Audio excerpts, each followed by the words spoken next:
Crystal Cave? More like Crystal Rave.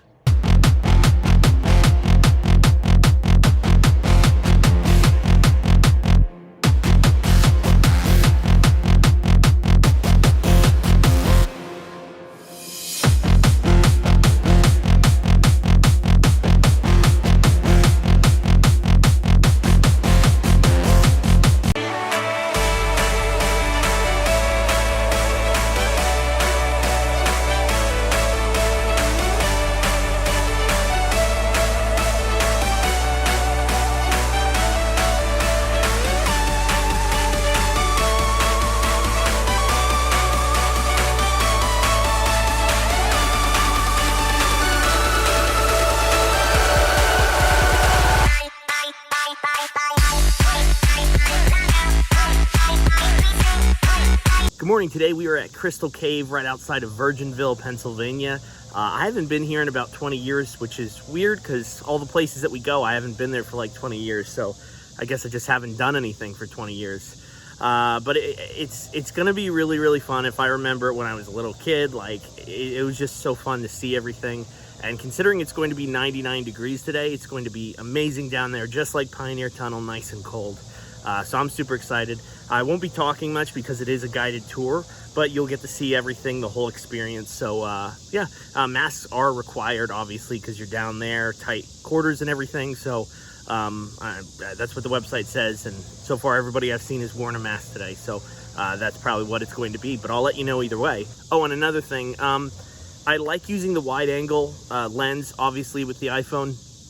But it does make some of the scenes darker, and since it's already going to be dark down there, I think what I'm going to do is just use the regular lens for it. Either way, it's going to look great, but I just wanted to give a little heads up. If things don't look as wide as they normally do, that's the reason why.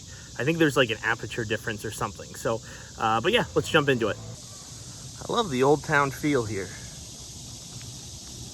Right now, we are just waiting on 9 a.m. When we can purchase the tickets.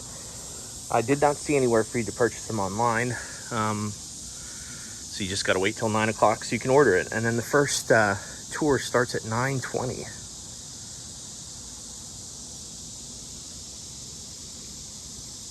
Come on in. Right. Purchase your ticket straight ahead. Straight ahead? Yep. Morning. Hi. You're Just- looking to get a ticket for a tea tour? Yes. Come here. So how many adults and children is that going to be? Just one adult. Okay. It's going to be 17. Okay. So your tour time is going to be at 9:20. That's what time you're going to want your tour guide up at the key. To get up there, you're going to go outside to the left, follow the concrete sesame pathway to the brown building at the top. Okay. That's going to be your ticket. It does take about 5 minutes to get up there, so just make sure you leave enough time then. Okay. Thank you very much. Yeah, have a great rest of your day. Yep, you too. So they did say it takes about 5 minutes to get up to the top to where the cave is. So we're just going to take our time walking, but man, it's a beautiful area. They got an ice cream parlor right over there. And you know, 17 seems like a lot, but you can't really see any of this anywhere else. So I think it's going to be well worth it. To be completely honest, can't wait for the cold down there to come. It is just muggy and disgusting. Yeah. And it's only 75 right now, so it's not good. No bueno. They actually had a short movie explaining Crystal Cave and its history, but I wasn't able to film it, so I'm just gonna do my own.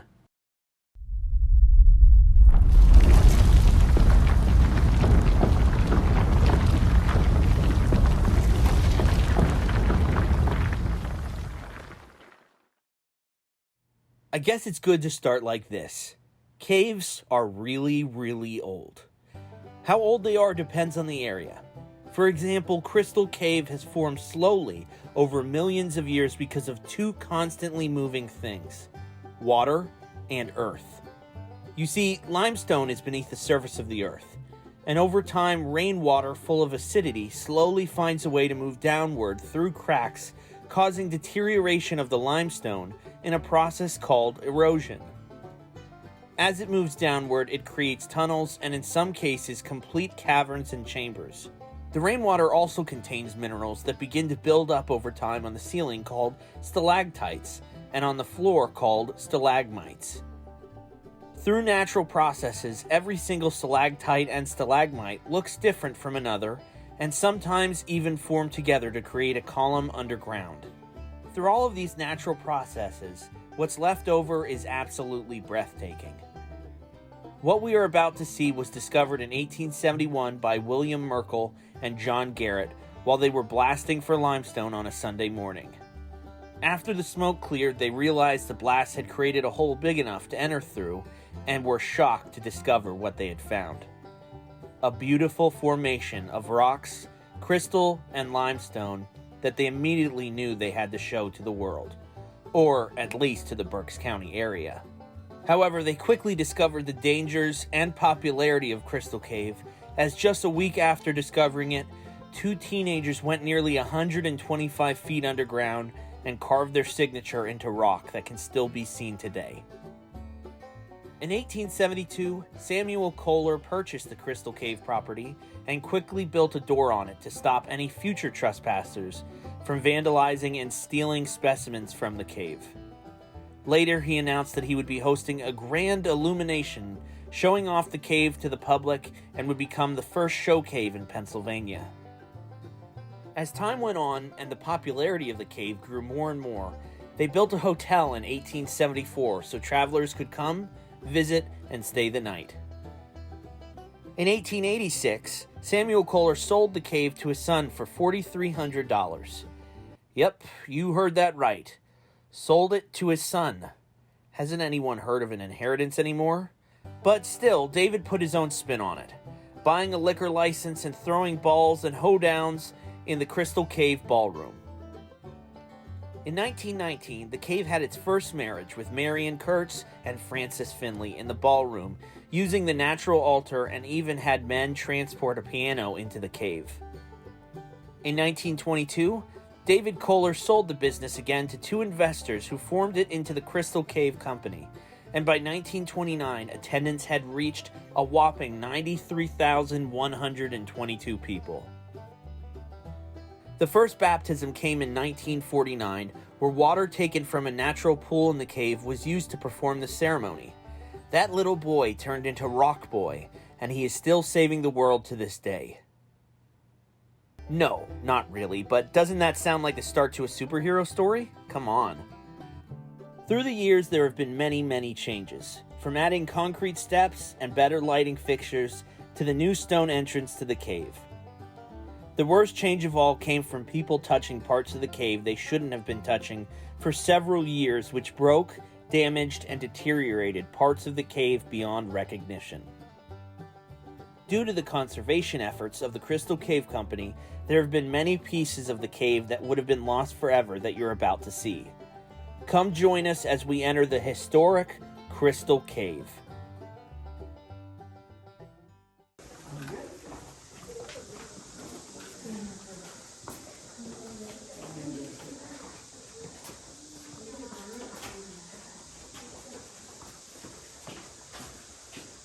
Okay, so my name is Natalie. I'm going to be your tour guide for today. Before we head in, there are a few rules I need to go over with you guys first. So there is no eating, drinking, smoking, or vaping while we're in the cave. Also, please do not touch any of these formations in our cave. We have very harmful oils on our hands that will destroy them.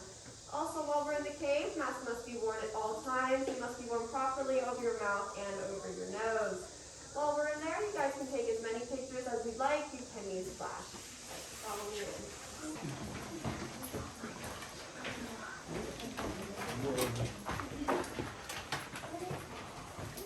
Okay, so we are now in Crystal Cave. This cave was accidentally discovered in 1871 by farmers who were blasting for limestone. You have to remember, back when they first discovered this cave, it looked a lot different than it did when they first discovered it here. So there were no paved walkways, there were no stairs, ramps, or railings, and there were also no lights in here. Then right here, you guys are going to be seeing the first documented formation here in our cave, and this is our upside down ice cream cone. So this is a dripstone, and dripstone forms by water dripping from the stalactite here, the uneven ceiling around it, down onto the stalagmite here. So we believe this formation is just over 800,000 years old. We also believe it grows about 1 cubic inch every 100 to 300 years. And then back on this wall, you guys are going to be seeing some damage here. So this was caused by early tourists coming to the cave. They would have touched that for good luck on their journey through the cave. Whereas back then, they did not know that they had harmful oils on their hands that would actually destroy these formations, so they just kept touching that formation there. So this is about 150 years worth of damage. This will never grow back, and it may even get worse over time. So this is why we stress that you do not touch anything here in our cave, because eventually it will look something like this. And then right here, you guys are going to see a red light. Just watch for these throughout the cave. They always signal low-hanging rocks, so whenever you see these, just watch your heads. You guys can follow me. Here's the damage.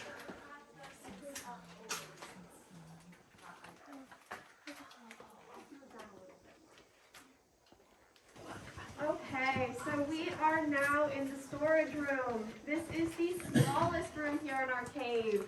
We call this the storage room because back when the farmers first discovered this cave, they started using this as a makeshift root cellar for their crops. So if you look above me, you're going to be seeing some of the crops that they left behind. We have some green beans, a carrot, and a giant mushroom. If you don't like vegetables, that's okay, because back here we also have some cave bacon. Yeah, that tends to be the favorite. And then down here with the red light, that is one of the many side passages here in our cave. If we were to go through there, it would take us back about 100 feet into the basement of the building where we just watched that video. And then up here on the ceiling, you guys are going to notice, this is not the original ceiling to this room. This is a drop rock that fell around 500 million years ago during an earthquake. I'll be telling you guys a little bit more about this later because we will be walking on top of this during a later portion of our tour. So we're going to be going into the next room. Just watch your heads here. You guys can follow me in. It's a little scary. There's all the bacon.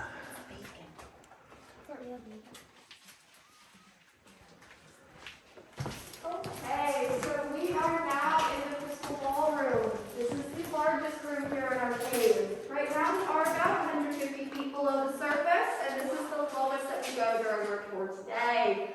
So we call this the crystal ballroom for two different reasons. First reason is, back when this cave was first opened as a more public attraction, people staying overnight at the inn would have the opportunity to come down here at night and have parties.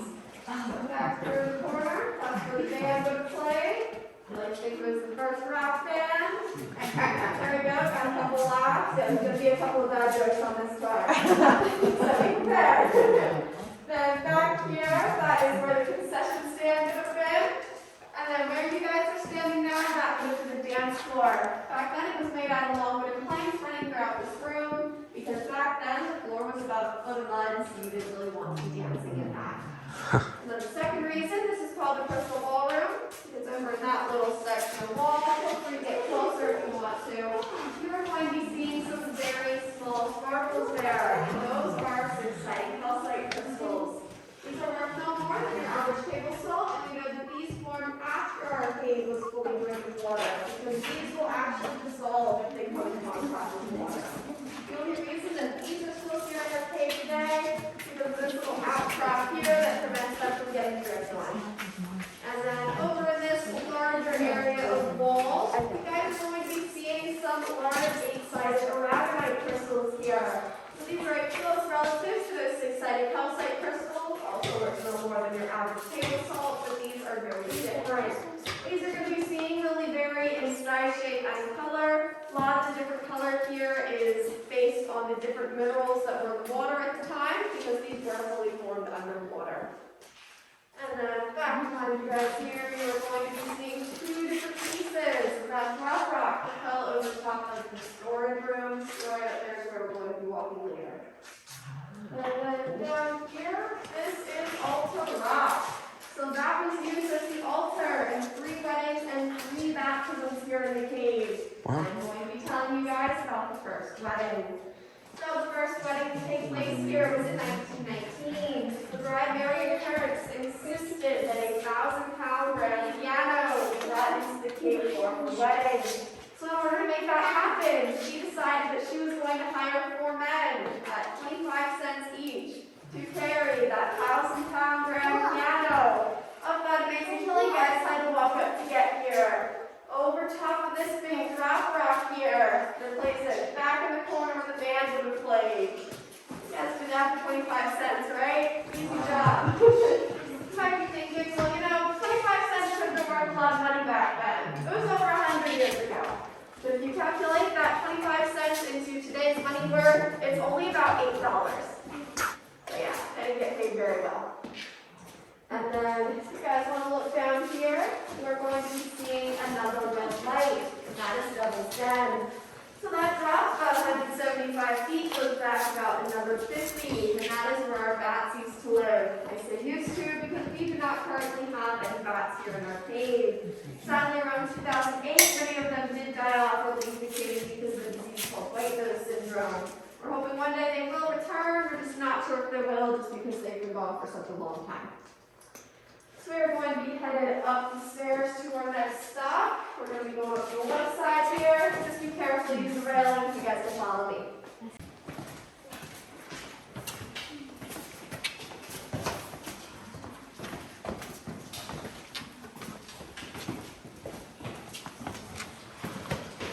Oh, look how high up that is.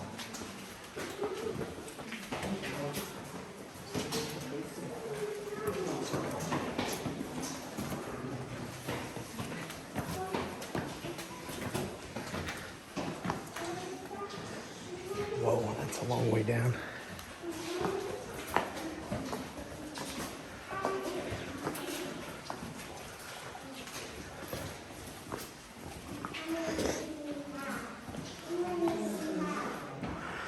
Wow, look at that. Okay, so you guys want to look back here. We are now looking at our totem pole. So we call it our totem pole because up here at the top, we're going to see it looks like there are some faces carved into it. That is completely natural, just something that happened while this was forming. And this totem pole, scientific name is a column. A column is a semi-air formation that happens when a stalagmite and a stalactite blend together into one. And then up here on top of this rock, you guys are going to be seeing our Sandcastle Formation.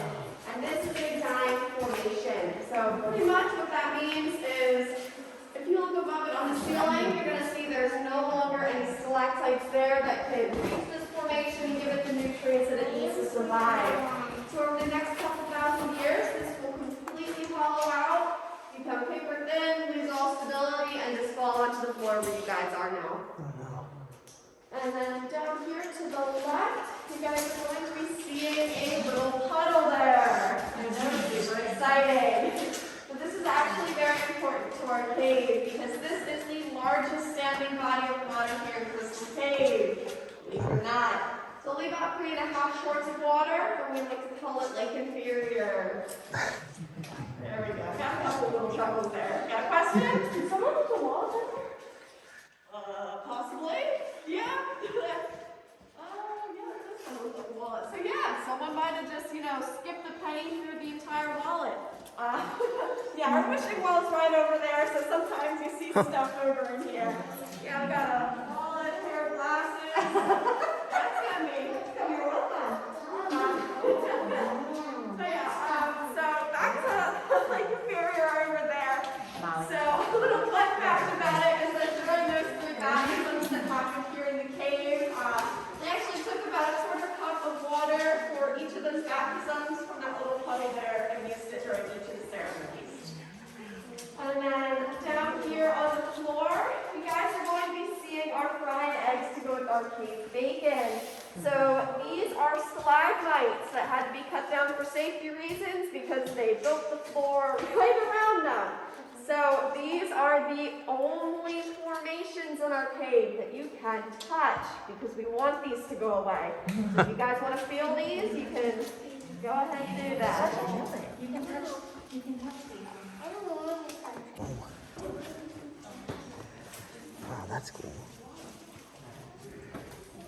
Let's give this a feel. Ooh, weird.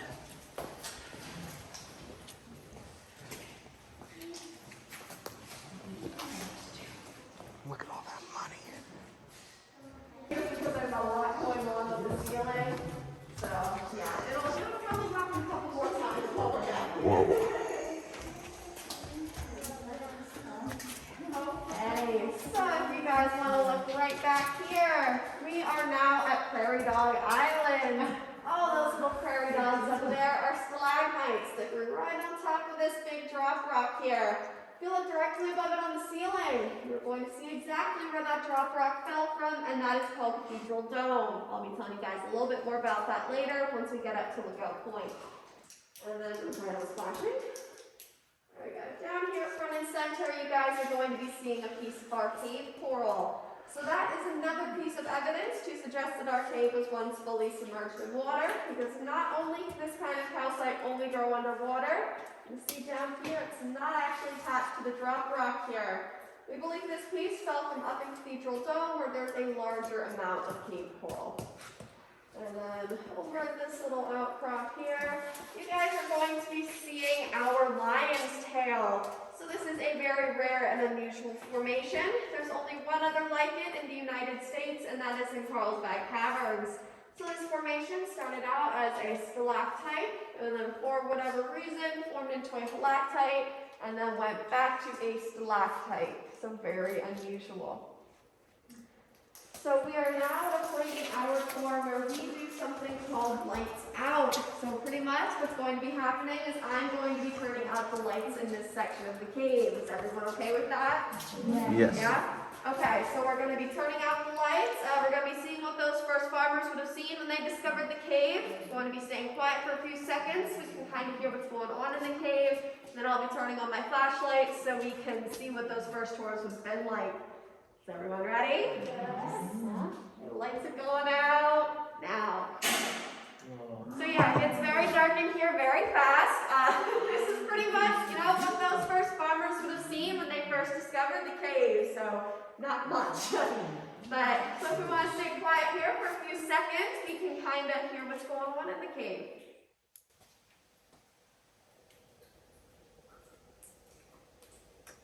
And all that water dripping you're hearing, that is a good sign that our cave is alive and well. That means that all of our formations are building upon each other, even though we can't really tell that they're growing because they grow so slowly, but that water dripping is a very good sign. I'm going to turn on my flashlight here. So this is, pretty much what the first tours would have been able to see. Of course, my flashlight, a lot brighter than their candles and their little lantern would have been, but this is, pretty much what their view would have been. So imagine you're on that first tour. You want to get to Lookout Point, which is our next stop. You would have to crawl along all of these rocks here to get up to Lookout Point. Yeah, you can't imagine that. Even today, just, imagine trying to walk up that set of stairs there to get to Lookout Point. Still not an easy task.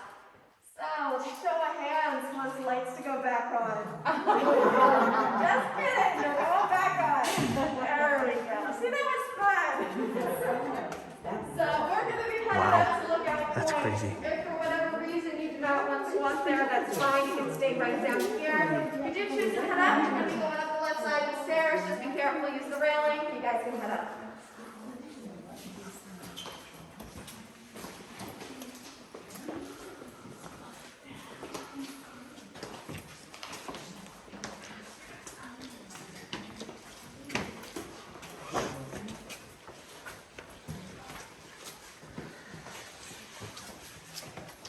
Okay, so we are now at Lookout Point. We're about 500 feet back in the cave and about 60 feet from the surface. From this point here, you can see just about 2/3 of our cave. So right in here, that is Cathedral Dome. That is home to around 200 to 300 different stalactites. If you look over here in the corner, you're going to be seeing some cave coral. That is where we believe the piece laying down on Prairie Dog Island fell from. Then over here, we also have some drapery. So that is the same exact cave bacon that we saw earlier in the tour.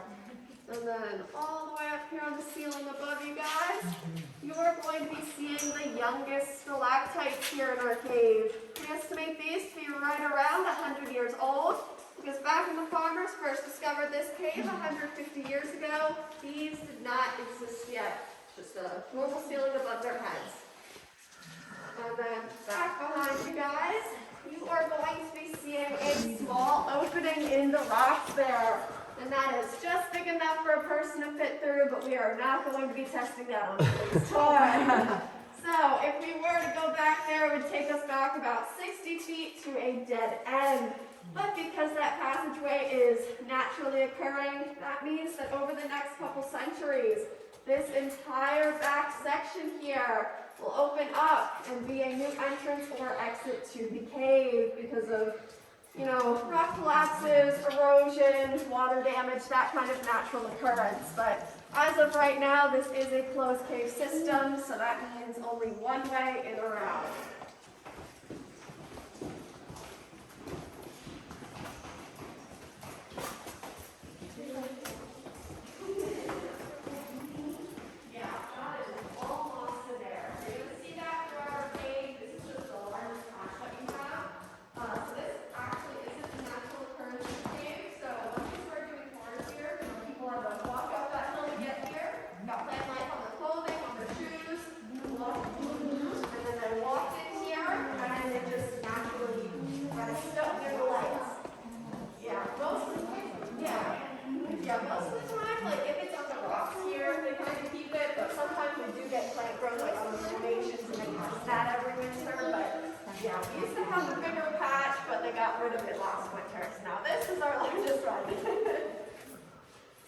Okay guys, so if you want to look back here, we are now at the Crystal Cave Zoo. So I'm going to be showing you some of the animals that we have here.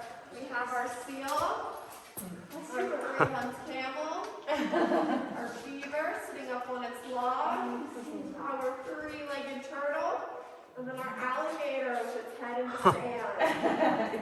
And then if you look all the way up to the right in the rocks, you guys are going to be seeing our lions. Everybody see them up there?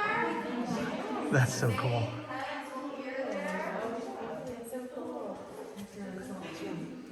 And then back down here on the flowstone, you guys are going to be seeing some carvings here. So these were made by two teenagers who pretty much broke into the cave after it was first discovered. They decided that they wanted to, you know, just come in and see what they could find in the cave without having to be rescued. So they climbed over about 250 feet of fallen rock to get to this point here. When they got here, they decided that they would carve their names into the flowstone to prove that they had gotten this far in the cave, because at this point the cave had only been discovered for about a week, so the farmers had only been in the cave about 20 feet. So these two teenagers were the first people to even see this second half of the cave. So you can still see their names here today: C.W. Snyder, L.D. Sander. Underneath that is the date, 1871, and underneath that is the word chest. I believe that is the nickname of the horse that they would have ridden up to the entrance of the cave, because, you know, back then people still rode horses everywhere, so it's a reasonable explanation as to why that word would be there. And then for our next stop, May I ask you a question? So that formation right there looks like a skull of an animal. I don't know if you yeah, that's one that's really up to interpretation. People see all kinds of different. Is that right? Yeah. I see that. Yeah, people see elephants, dinosaurs, Yeah, I think birds, it's turkeys. Yeah, dinosaurs. Yeah, people see all kinds of stuff. So I kind of let people figure that one out on their own. So.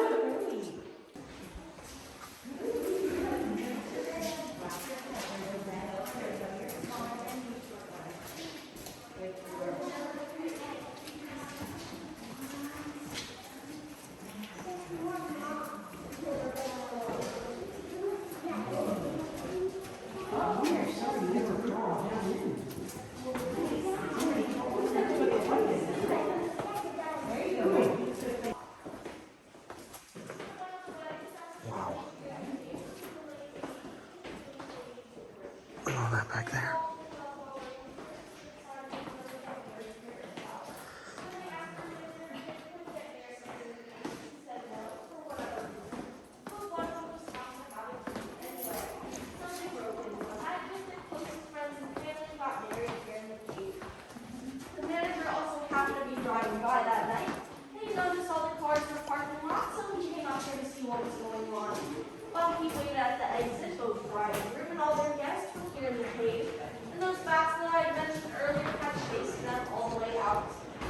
Here's where the band was. Please required on the spot.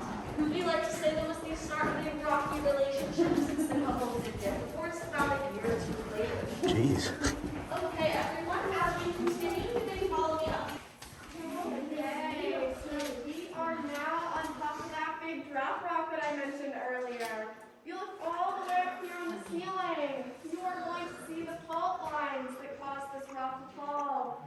You're also going to be seeing the largest stalactite here in our cave. That is just over 6 feet long and about 500 pounds. Doesn't look it from here. And then all the way to the left here, you guys are going to be seeing my good friend Jack Frost. You see his hair, eye, nose, mouth, and chin. So he is the unofficial reason as to why our cave stays a nice toasty 54 degrees all year long. So that is the end of the tour. Hope you guys had fun. Hope you learned a lot. Hope you enjoyed at least one of my bad jokes. So we're going to be leaving on the left side of the stairs. Just be careful to use the railing. If you guys have any more questions, feel free to ask me once we're out of the cave and I'll gladly answer. You guys can follow me out. Thank you. You're welcome. Thank you. You're welcome. Oh my gosh, it's hot. Wow.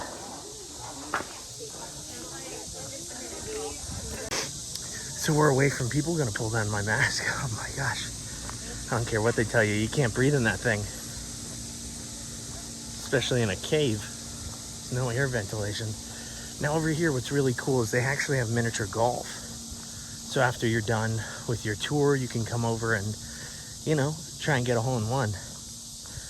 Look, that granny over there, she's gonna school her kids. She's gonna be like, you guys are done. I'm the king now.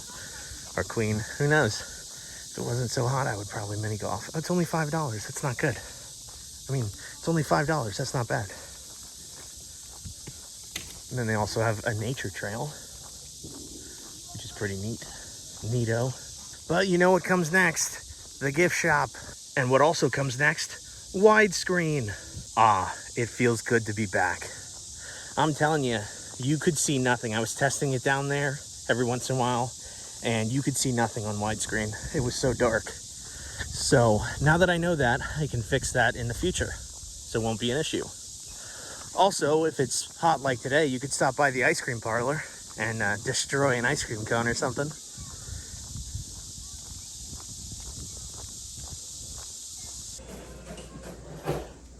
Souvenir coins. Whoa, I think that's a real scorpion. Lots of furs. Oh, that's cool.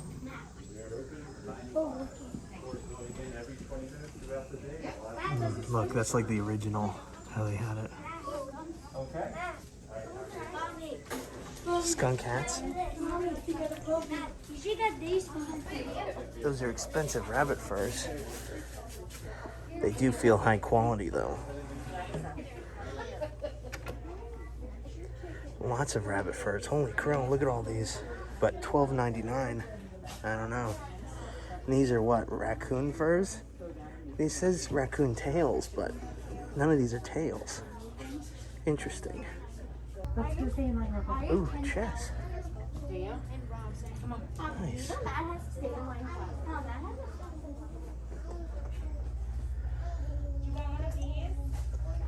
Wow. Look at all that stuff. So we're looking for a magnet. All we need is a magnet. Not, you know, shot glasses, but there's a lot of them. Look at all these shot glasses. Ooh, that's a cool mug. How much is that? $13.99. That's not bad for a mug. Look at that. Wow. It's nuts.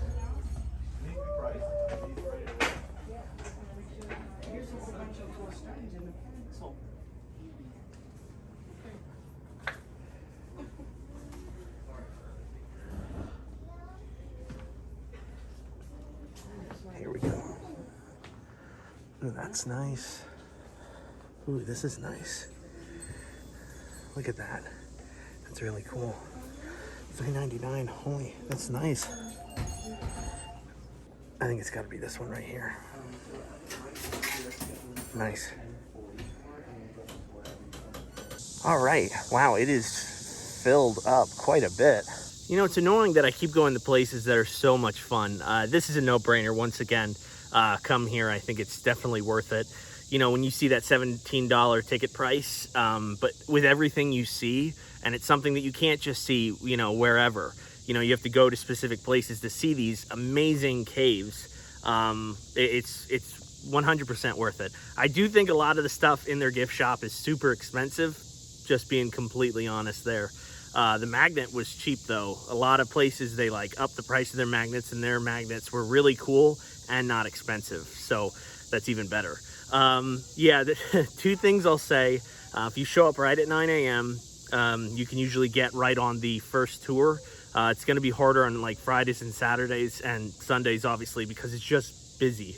Just busy. Usually around 1 p.m., they're completely sold out. There might be a time, maybe beginning of September, where things might die down. But that's just my warning to you. I came here on a Thursday. That's usually the best time to come. Other than that, there's a lot of walking, and I'm just being, you know, not trying to start anything. It is very difficult to breathe in the masks in there. I think it's difficult to breathe in the masks everywhere, but it is very difficult. I didn't really have an issue with any of the walking or anything. You know, take it as what it is. I'm a fat, you know, 27-year-old, so I apologize if there's any really loud breathing or anything. Maybe I cut it all out, so good on me. But yeah, I think it's not going to be too much for you and your kids. If you are disabled, you know, or have trouble going upstairs, there are a lot of stairs. So just keep that in mind. But overall, I think it's well worth your time and your money, and I think it's a really fun thing to do with your family. So you know, give it 100% 2 thumbs up. So thank you guys so much for watching. I guess we'll have to see where we're at next week. See you later.